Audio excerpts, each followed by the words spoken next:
7% by the end of the year. $10 billion inflation relief package. Hati-hati juga, ini yang menjadi momok semua negara sekarang ini adalah inflasi. Gila, inflasi Indonesia terbaik, bahkan mengalahkan Amerika Serikat. Setidaknya tahun ini kita tidak kiamat ekonomi. Ternyata konflik sengaja dibuat. Dan inilah tips hidup selamat dari King Narto. Sahabat bagi-bagi, di tengah tsunami kekacauan dunia, pada saat ini selain resiko perang nuklir, ada resiko besar yang tidak kalah menakutkannya, yaitu inflasi. Lihat saja Sri Lanka dan Ekuador yang sudah tumbang karena inflasi ini dan menyebabkan kekacauan yang membuat rakyat turun ke jalan dan menciptakan chaos.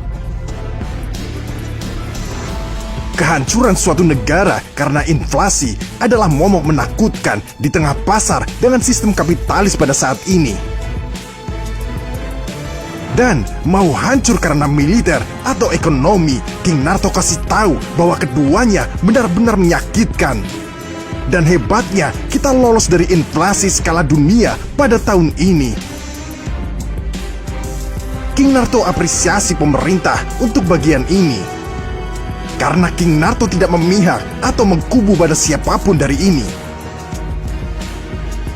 Diambil by data pada situs Trading Economic 2022 yang hanya menyentuh minus 3,5%, jauh di atas negara-negara lain, seperti Argentina yang menyentuh 60%, Sri Lanka 39%, dan Turki bahkan menyentuh 73%, seperti Indonesia pada tahun 97 dan 98 pada saat itu. Akankah Turki bertahan atau menuai kehancurannya sendiri? Sahabat bagi-bagi, inflasi Indonesia ini cukup patut kita syukuri. Karena Amerika Serikat pun sebagai negara maju, inflasinya jauh di atas Indonesia di kisaran 8,6%. Dan akankah sebenarnya momok inflasi ini adalah tujuan awalnya kekisruhan dunia? Di mana gelombang pandemik yang anomali dan diusiknya Rusia pada saat ini agar inflasi yang berurut-urutan tercipta. Mari kita bahas sedikit. Sahabat bagi-bagi, King Narto bahas inflasi sedikit dari kacamata orang desa ini. Gak usah protes, kalau salah silahkan dikoreksi. Yang jelas, inflasi bukanlah gorengan bakwan seperti di dapurnya King Narto. Inflasi dapat diartikan sebagai kenaikan harga barang dan jasa secara umum dan terus-menerus dalam jangka waktu tertentu. Jika deflasi merupakan kebalikan dari inflasi, yakni penurunan harga barang secara umum dan terus-menerus. Perhitungan inflasi dilakukan oleh BPS atau Badan Pusat Statistik. Kenaikan harga dari satu atau dua barang saja tidak dapat disebut inflasi, kecuali bila kenaikan itu meluas atau mengakibatkan kenaikan harga pada barang lainnya. Gimana? Sampai di sini paham? Kalau paham, mana suaranya? Hebat kalau paham, King Narto aja hampir nggak paham. Lah, malah ngelawak. Ayo balik ke topik. Sahabat bagi-bagi, Presiden Jokowi bahkan memberikan warning bahwa akan ada 60 negara yang bersiap ambruk karena diterjang dari radiasi inflasi ini. Perkiraan ini berdasarkan dari perhitungan organisasi Bank Dunia seperti IMF dan PBB. Jokowi menekankan Indonesia saat ini tidak berada pada posisi normal.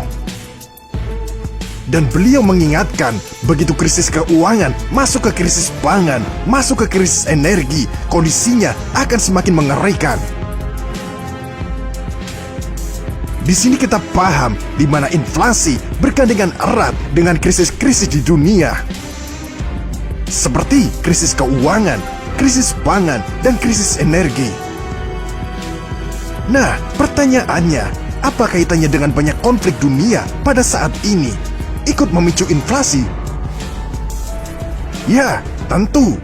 Setelah seluruh dunia diterjang pandemik yang berkepanjangan yang menyebabkan banyak dunia mengalami krisis keuangan, kini para elit memicu perang dengan Rusia agar terjadi krisis pangan dan krisis energi.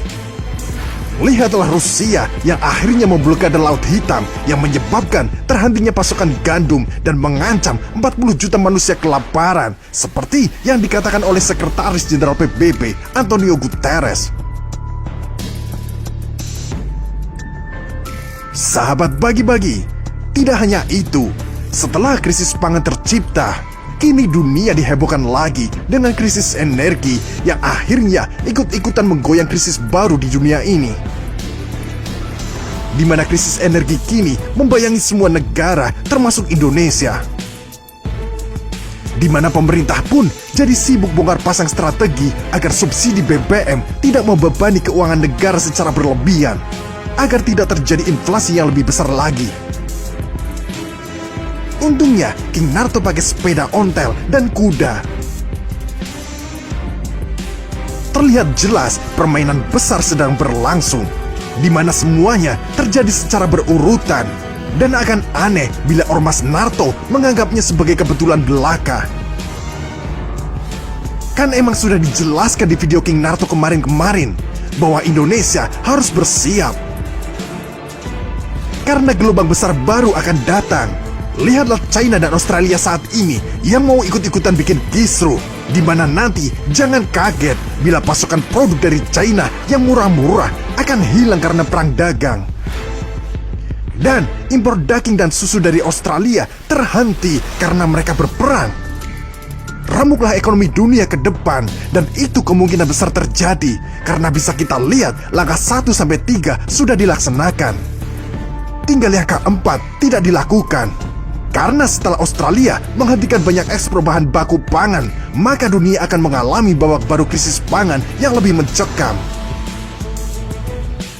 Nah, untuk Indonesia, kalian tidak usah takut.